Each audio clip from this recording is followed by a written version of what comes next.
कारण मला ती अतिशय आवडली. मला तिचं बांधणी आवडली, मला तिचा थॉट आवडला, मला तिची लाईन आवडली. सर की काय असतं की प्रेम हे नुसतं शारीरिक असू शकत नाही, मानसिक पण असू शकतो. तुम्ही मनात तुम्ही पण एकमेकाशी बांधले जाऊ शकता. मैत्री, निखळ मैत्री होते. अशी पण लोक आहेत कित्येक वेळा की त्यांना बाकी काही त्याच्यातून हेतू नसतो. तशा प्रकारची कॉमेडी आता पण मला वाटत नाही कुणी केली असेल, पण ही अशी पहिल्यांदाच येते.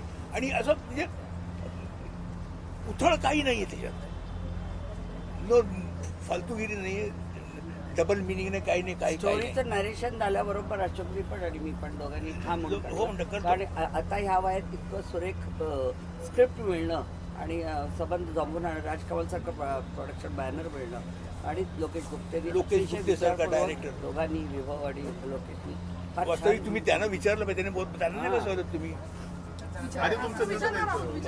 विचारणं कधी नंतर अहो त्याला विचार पाहिजे, तुम्हाला त्राण राहिलं पाहिजे आणि त्याला बोलायला त्राण राहिलं पाहिजे ना. सर ठेवावंच लागतं आम्हाला. तुमच्यासारख्या व्यक्ती आपल्याला मागे खाणारच नसतात. तुमच्यासारखं असल्यावर